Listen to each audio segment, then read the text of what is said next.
Hello friends, ओम श्री गणेशाय नमः। आप सभी का स्वागत है आपके अपने यूट्यूब चैनल पर। फ्रेंड्स, आज हम आपको इस वीडियो में बताने जा रहे हैं भादो मास की बड़ी चौथ की पौराणिक व्रत कथा, पूजा विधि, शुभ मुहूर्त और महत्व के बारे में। फ्रेंड्स, वीडियो शुरू करने से पहले आपसे रिक्वेस्ट है, अगर आप हमारे चैनल पर नए हैं और आपने अभी तक चैनल को सब्सक्राइब नहीं किया है तो प्लीज़ सब्सक्राइब कीजिएगा चैनल को, साथ ही प्रेस कीजिएगा बेल आइकन को, जिससे नए वीडियो से रिलेटेड नोटिफिकेशन आपको तुरंत प्राप्त हो सके। और वीडियो पसंद आने पर वीडियो को लाइक और शेयर जरूर कीजिएगा ताकि सभी भक्तों को इस वीडियो का लाभ प्राप्त हो सके। और कमेंट बॉक्स में ओम श्री गणेशाय नमः जरूर लिखिएगा। भादवा की चौथ को भादुड़ी चौथ या भोला चौथ भी कहा जाता है। इस दिन चौथ माता का व्रत किया जाता है और चौथ माता की कथा सुनी जाती है। इसके साथ ही विनायक जी की भी कहानी सुनी जाती है। कुंवारी कन्याएं सुंदर, सुशील और अच्छे पति की प्राप्ति के लिए चौथ का व्रत करती हैं और स्त्रियां इस व्रत को अपनी सुहाग और पति की लंबी आयु के लिए करती हैं। फ्रेंड्स, अब आइए जानते हैं भाद्रपद मास की संकष्टी चतुर्थी, बहुला चौथ, भादुड़ी चौथ और बड़ी चौथ के शुभ मुहूर्त के बारे में।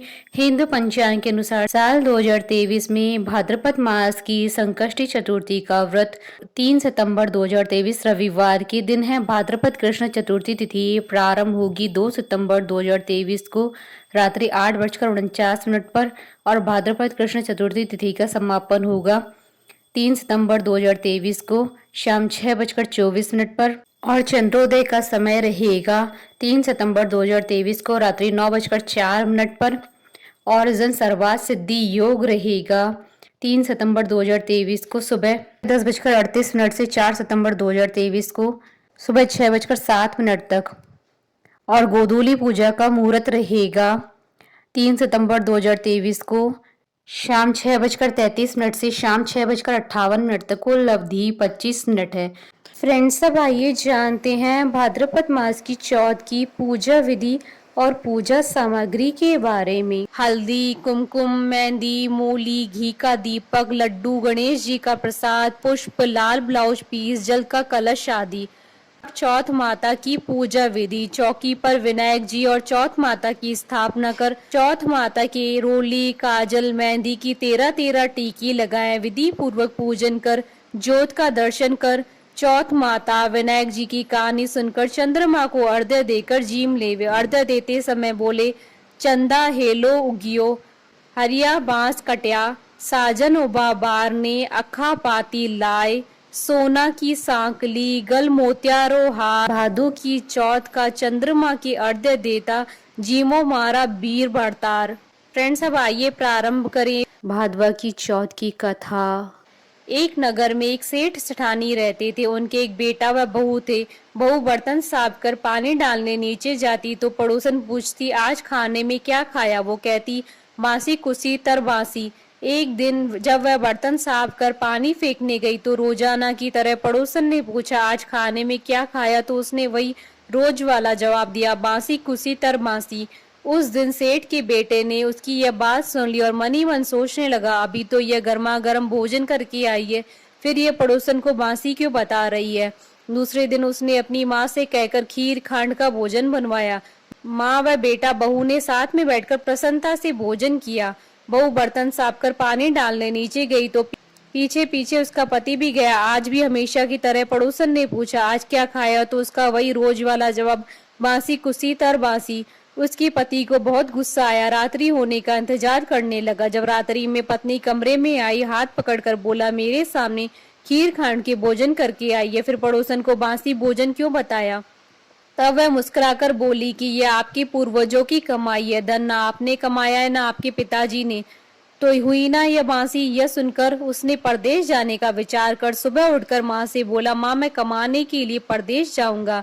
माँ ने कहा, अपने पास बहुत धन है, तुझे परदेश जाने की क्या आवश्यकता है? लेकिन वह नहीं माना और माँ की आज्ञा लेकर वह कमाने के लिए परदेश चला गया। वहां उसको एक सेठ की यहाँ नौकरी मिल गई। कुछ समय में ही उसने सारा काम काज संभाल लिया। सेठ का विश्वास पात्र बन गया। सेठ अपना सारा कारोबार उसे सौंप कर तीर्थ यात्रा पर चला गया। इधर सास ने बहू से कह रखा था कि परिंदे का पानी और चूल्हे की आग कभी मत बुझने देना, परंतु एक दिन चूल्हे की आग बुझ गई। बहू पड़ोसन के घर अग्नि लेने गई। उसने देखा कि पड़ोस की औरतें चौथ माता की पूजा कर रही है। उसने पूछा, आप ये किस माता का पूजन कर रही हैं और इस पूजा को करने से क्या फल मिलता है? तब पड़ोसन ने कहा, यह चौथ माता का व्रत है। इस व्रत को करने से स्त्रियों को अखंड सौभाग्य, उत्तम रूप, सुख, गुणवान संतान तथा बिछड़े का मिलन होता है। तब उसने बताया, मेरे पति परदेश गए हैं, मैं भी चौथ माता का व्रत करना चाहती हूँ, पर मेरी सास मुझे घर से बाहर नहीं आने देते, तो मुझे कैसे मालूम चलेगा कि चौथ का व्रत कब आया? तब पड़ोसन ने कहा, बहू तुम रोजाना एक डिब्बिया में एक दाना गेहूं रखते जाना, जब 30 दाने हो जाएं तो उस दिन चौथ माता का व्रत रख लेना और शाम को चौथ विनायक जी का पूजन कर चंद्रमा को अर्घ्य देकर फिर खाना खा लेना। साहूकार की बहू को पड़ोसन के कहे के अनुसार व्रत करते हुए बहुत समय बीत गया। चौथ माता ने सोचा कि यदि इसकी नहीं सुनी तो मुझे मानेगा कौन। तब चौथ माता ने साहूकार के बेटे को स्वप्न में जाकर कहा कि साहूकार का बेटा सो रहा है या जाग रहा है? तो उसने कहा, ना सो रहा हूँ न जाग रहा हूँ, चिंता में हूँ। इस पर चौथ माता ने कहा, चिंता छोड़ घर जाकर तेरे परिवार को संभाल। तब साहूकार के बेटे ने कहा, मेरा कारोबार बहुत फैला है। तब चौथ माता बोली, सुबह उठकर स्नान ध्यान से निवृत्त होकर दुकान जाकर चौथ माता का नाम लेकर घी का दीपक जलाकर बैठ जाना। जिसको लेना है ले जाएगा, जिसको देना है दे जाएगा। सुबह उसने वैसा ही किया और देखते ही देखते हिसाब हो गया। उसने घर जाने की तैयारी कर ली। घर रवाना हुआ। रास्ते में एक सांप अपनी 100 वर्ष की आयु पूर्ण करने दाह समाधि लेने जा रहा था।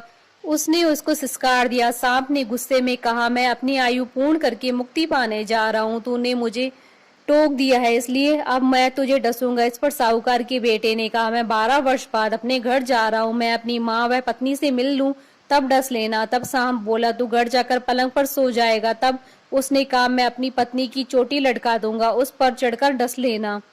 घर पहुंचा तो वह उदास था। बेटा कुछ नहीं बोला, लेकिन उसकी औरत होशियार थी। सब पता करके उसके कमरे की एक सीढ़ी पर दूध, दूसरी पर चूरमा, तीसरी पर बालू, रेत, इत्र, फूल आदि रखकर चौथ माता से प्रार्थना करने लगी, हे चौथ माता, मेरे पति के प्राणों की रक्षा करना। अर्धरात्रि में सांप आया और दूध पिया। चूरमे व बालू की मिट्टी में कि कोले कराकर बोला, साहूकार की बेटे की बहू, सुख तो बहुत दिया पर वचनों का बंधा हूँ, डसूंगा तो जरूर।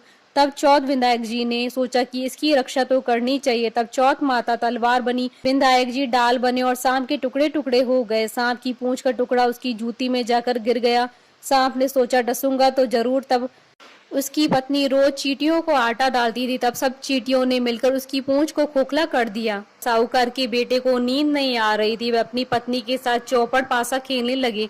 सुबह देर तक जब बेटे बहू नहीं उठे तो साहूकारनी जगाने गई तो सीढ़ियों पर खून ही खून देखकर जोर जोर से रोने लगी कि मेरे बेटा बहू को किसी ने मार दिया। रोने की आवाज से बेटे बहू उठे और बेटे ने कहा, माँ, हमारा बैरी दुश्मन मरा है, यहाँ सफाई करवाओ, तब हम बाहर आएंगे। माँ ने वहाँ सफाई करवाई। बेटा बहू नीचे आए। बेटे ने पूछा, मेरे पीछे से किसी ने कोई धर्म पुण्य किया है क्या? तो बहू ने हामी भरी। तब सास बोली, तू 4 समय खाना खाती थी, तूने क्या धर्म किया? तब बहू बोली, मैं चौथ विनायक जी का व्रत करती थी। एक समय का खाना पानी वाली को देती, दूसरी बार का गाय की बछड़े को, तीसरी बार का जमीन में गाड़ देती, वह चौथी बार का चांद को अर्घ्य देकर स्वयं खा लेती। मैंने बनिए की दुकान से पूजा का सामान मंगवाया, उसका हिसाब कर देना। सास ने पानी वाली से पूछा तो उसने कहा, महीने की हर चौथ को मुझे खाना देती थी। बछड़े के मुंह से फूल गिरने लगे। जमीन में खोदा तो सोने के चक्र मिले। बनिए से पूछा तो उसने अपना हिसाब बताया। फिर बहू ने कहा, अब चौथ का उद्यापन करना है। सास बहू ने चौथ माता का उद्यापन धूमधाम से किया और सारी नगरी में कहलवा दिया कि सब कोई चौथ माता का व्रत करना, साल की 13 चौथ करना, 13 नहीं तो 4 करना, 4 नहीं तो 2 चौथ माता की व्रत तो अवश्य ही करना चाहिए। हे चौथ माता, उस पर प्रसन्न हुई वैसी सब पर प्रसन्न होना और सबकी मनोकामनाएं पूर्ण करना और अमर स्वाग देना। बोलिए चौथ माता की जय। बोलिए गणेश जी महाराज की जय।